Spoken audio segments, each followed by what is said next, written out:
سے چلنا ہے، یہ تعلیم تھوڑے بتائے، یہ تو میرا نبی بتائے. میرے نبی کے در سے یہ خزانہ ملتا ہے کہ آپ ایک اچھے انسان نظر آؤ. یہ خزانہ در مصطفیٰ سے ملتا ہے اور کہیں سے نہیں ملتا. عرب میں بیٹیوں کو زندہ دفن کیا جاتا تھا. میرے نبی نے فرمایا جس کو اللہ نے 3 بیٹیاں دیں اس نے ان کو ڈولی میں بٹھایا تو جنت میں یوں ہو جائے گا. سبحان، یعنی یہ میں ہوں اور یہ میرا امتی، 3 بیٹیاں. اللہ ایک صحابی کا بھلا کرے، کہنے لگے یا رسول اللہ جو 3 نہ ہو 2 ہوں. کا کوئی نہیں، جو 2 کو ڈولی بٹھائے گا وہ بھی ایسے ہی ہوگا. ایک کا اللہ بھلا کرے، کہنے لگے یا رسول اللہ 1 ہی ہو، اگر کام میں کوئی نہ ہوئے. پھر آپ نے کہا جو 1 کو ڈولی میں بٹھائے گا وہ بھی جنت میں یوں ہو جائے گا. 10 بیٹوں کی شادی کرو، 10 بیٹوں کی شادی کرو، 10 بیٹوں کی شادی کرو، اجر ہے، جنت کا وعدہ کوئی نہیں.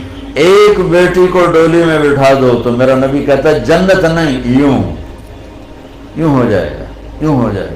یہ زندگی کون سکھائے گا؟ میرا نبی سکھائے گا، میرے نبی سکھائیں. ہمارے تو پورے ملک میں بیٹیوں کے لیے وراثت میں کوئی حصہ نہیں، سب کچھ بھائی کھا جاتے ہیں. اور ہمارے زمینداروں میں بڑا ظلم ہے، نوکرانیوں سے جیلی انگوٹھے لگوا کے زمین پہ قبضہ. اور وہ بہنیں بھی اتنی صبر والی ہیں، وہ چپ کر کے سہ جاتی ہیں، ایک لفظ نہیں بولتی. کبھی کبھی کہیں کوئی آواز سننے کو ملتی ہے کہ کوئی کیس کوس کروا لیے، ورنہ وہ بیچاری صبر سے کڑوا گھونٹ پی کے چلی جاتی ہیں. میرے نبی نے بیٹیوں کی وراثت رکھی، میرے رب نے بیٹیوں کی وراثت رکھی. اور وراثت نہ دینا بیٹی کو، بہن کو، یہ اتنی بڑی چوری ہے جتنا کسی گھر میں جا کے چوری کرنا، کسی بینک میں جا کے ڈاکہ ڈالنا. میں نے جن استاد محترم سے قرآن پڑھا، تفسیر پڑھی،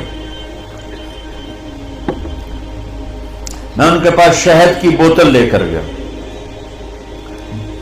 وہ 10 روپے کی شہد کی بوتل آتی تھی، لیکن میرے تو 10 پیسے بھی نہیں لگے تھے.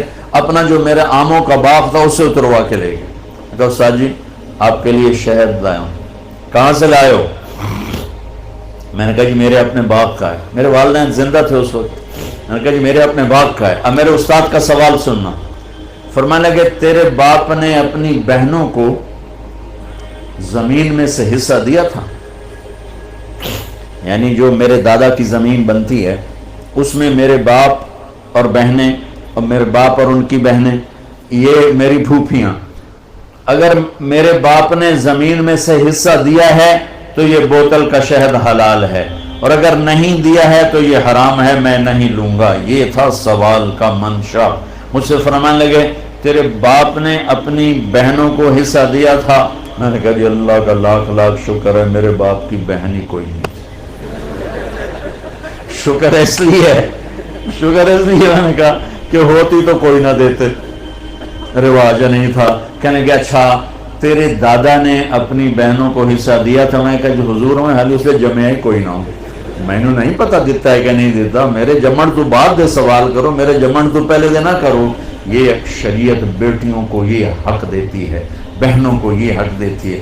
جس نے 2 بیٹیوں کو ڈولی میں بٹھایا جنت واجب. جس کی بیٹیاں کوئی نہیں، بیٹی نہیں ہوئی، ادھر جیسے میرا یعنی میرے جو دادا تھے ان کے کوئی بیٹے، 2 بھائی تھے صرف، میرا باپ اور میرا تایا، بس 2 بھائی تھے، ساری وراثت ان کی تھی. لیکن اللہ نے دو بیٹیاں نہیں دی، 2 بہنیں دے دی. اس نے اپنی بہنوں کو بیٹیوں کی طرح پالا اور شادی کی اور ڈولی میں بٹھایا، اور جو باپ کی طرف سے حق بنتا ہے وہ ان کے گھر پہنچایا. تو میرا نبی نے فرمایا کہ جنت میں داخل ہو گیا، وہ جنت میں داخل ہو گیا.